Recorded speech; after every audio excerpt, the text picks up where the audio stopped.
Let's face it, in this current day and age, nearly every single video game out there has some sort of online component, and let's face it, not all of these multiplayer lobbies are fun and friendly times, mainly because you get, well, a lot of trolls, griefers, the lone wolves, the rage quitters, and of course the wannabe rappers that just blow out your eardrums. In fact, there's a lot of multiplayer games that let you be, let's face it, an utter dick. So let's take a look at them. As I'm Jules, this is WhatCulture.com, and these are 10 video game multiplayer modes that let you break everything. Number 10. Animal Crossing New Horizons. Now, fans of the Animal Crossing series will know that its cutesy exterior hides a rather competitive heart, most of which comes from an anxiety-inducing community. Whether they're paying several million bells for the air quotes best villagers or queuing for several hours to sell their turnips on somebody's island, some Animal Crossing fans want the most impressive, elaborately designed town that they can possibly have. Sadly, the result of this tends to be that there are a lot of very desirable items on said island which some callous visitors just can't resist picking up. With the recent ocean swimming update, a loophole opened its way up for a ton of thefts, as players could bypass the fences that traders placed to protect their islands by swimming around to another beach. With the classic tactic of trampling flowers, cutting down trees and so on, it's always been very easy for visitors with ill intent to cause devastation on other players' islands, turning a charming experience into a bit of a nasty one. Number 9. Grand Theft Auto Online. Naturally, Grand Theft Auto is Grand Theft Auto, so all's fair in love and general criminal behaviour. So the name of the game here is to wreak sticky bomb destruction wherever players go, so the public servers of online can hardly be expected to reflect the finest of online gaming etiquette. Still, there are some acts that are clearly beyond the pale. Have you ever robbed a store only to find another devious player has barricaded you in? Have you ever been innocently making your way around Los Santos only for a player to come steaming in on their tank out of nowhere and ruin everybody's day? Of course you have. Some players have chips on their shoulders the size of the Chrysler Building, and Grand Theft Auto Online offers the perfect playground for them to vent those frustrations in the cruelest and trolliest of ways. Those public servers can definitely be a bad place to live. Number 8. Super Mario Maker. Super Mario, you might think, is one of the most charming, innocent, and family-friendly franchises in gaming. I mean, it's Nintendo's main man, after all. In reality, though, Mario games can be a real nightmare when it comes to multiplayer modes. And with that in mind, the first that we're going to look at is the Mario Maker series. In the Wii U and Nintendo Switch outings, the player is given an intuitive set of tools, a simple interface, and free reign to make their own levels. Needless to say, the resulting stages have been a rather mixed bag.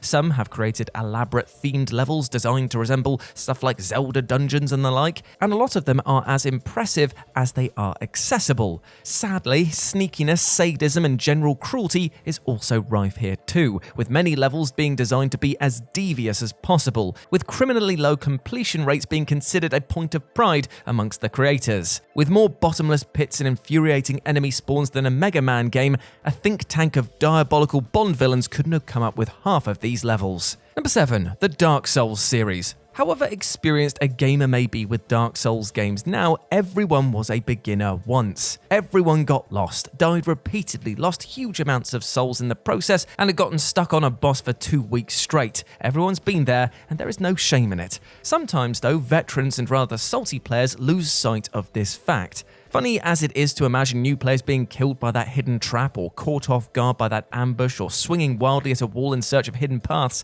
remember, it costs nothing to be kind, but it also costs nothing to be immensely cruel, it seems. The note system was intended to be used for good, not evil, a quick warning about an upcoming boss and its weakness, because that would be gratefully received. But a tempting note to suggest that an insta-death drop is actually a jump that can be made? Well, not so much. Still, this is the way of the Souls troll. When they're not invading newer players with their overpowered characters and utterly destroying them, they're lying to their poor newbie faces. These games are already bloody tough, we don't need this on top of it. Number 6. Overwatch. In 1v1 online experiences like your average fighter, it's very easy to be a dick. Spamming, taking advantage of exploits, being cheesy, as long as you get the win, it doesn't matter how you go about it, right? But you can definitely also be a dick when it comes to team games, in which losses are the fault of everyone on the team, because here it's true that some team members derive pleasure from messing with their own allies, and titles like Overwatch provide ample opportunities to do this. May is infamous for this, with those damn ice walls. Now, wouldn't it be hilarious to place one right at the spawn door as the match starts, messing with and infuriating your entire team? Well, it might have been funny the first time around for about an eighth of a nanosecond. Overwatch released way back in 2016 though, so everyone is thoroughly over this by now. Ice walls in objective matches that block your own team's path? What is the point? Also, can we all just agree that the battle mercy that refuses to heal and just blasts away with her pistols, that is banned as well? Number 5. Worms. The Worms games are all about messing with friends and online players. They were the multiplayer sensation that formed a huge part of childhoods all around the world. There's no simpler pleasure and no simpler setup. These worms are yours, those ones are theirs. Whip out your bazookas, grenades, stick of dynamite, exploding sheep, and whatever else you have, and hope that at least one of yours is still alive when all the dust settles. Everyone knows how the Worms game works, and that there are 1,000 different ways to be an utter dick to your buddies during a match. Are certain weapons just too strong, such as the banana bomb or the holy hand grenade? Well, only when one of them has just obliterated your team. When it's pointed at others, though, it's completely fine. Before teabagging or any other silly, unsporting behaviour, there was the humble prod. Losing your last worm, or even multiple, to this pathetic move is still one of the worst feelings in gaming history, and some players, well, they bloody specialised in it. Number 4. Mario Party. Nintendo seems to have a way with making games that get players all riled up. Mario Party, a seemingly harmless party game, has definitely become one of the most notorious multiplayer experiences ever.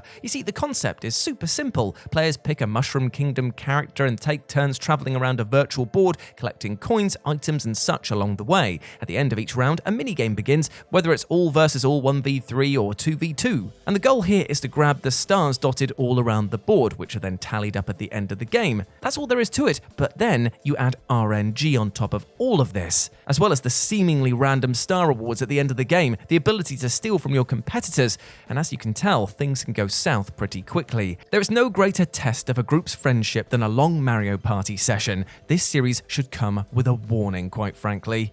Number 3. Overcooked. Once again, you'd never expect that Overcooked would be so notorious. Team 17 of Worms fame and Ghost Town Games' manic party title lures players in with its cutesy art and simple concept. Work together to complete orders and get them out as fast as possible. As you prepare the food, of course, there's going to be a huge array of obstacles to avoid along the way. The level may split apart. You might be cooking on the deck of a slippery pirate ship, or any number of other ridiculous possibilities besides. Still, the core gameplay itself is accessible and simple for even the newest players to enjoy. Inevitably, though, the lines of communication will slam shut and the shouts and screams will definitely begin. Where's that burger bun? Where are you going with that plate? Put that soup pot back on the stove! Fooling around is both far too easy and far too tempting in these games. But you know what? Don't say you weren't warned, as you are about to get a Gordon Ramsay earful, my friend. Raw!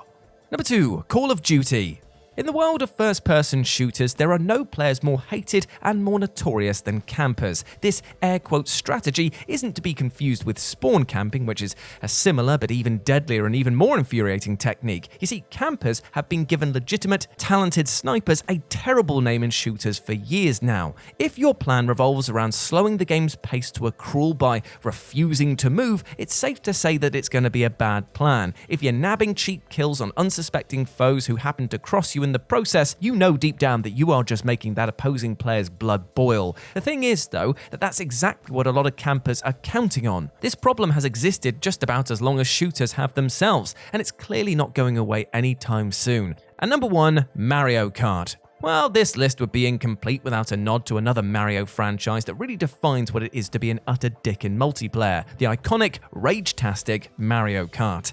In some titles on this list, special efforts are needed on the player's part to be as insufferable as possible, going out of your way to mislead others, playing counterintuitively so as to really screw over your team and the like. In Mario Kart, though, making everybody else hate you is as simple as playing the game as intended. We've all been taken out by the dreaded spiny shell while being just an inch away from a first place finish or being bumped right off the track by a heavier cart, and it is always a humbling, fury-inducing experience. Heck, even simple bananas and green shells are devastating in the hands of Mario Kart masters. Sometimes it feels as though the entire world is against you and out to prove it. Are you that person who saves their lightning until most other races are over a jump? Yes, of course you are, because everyone's that person. That's what Mario Kart does to you.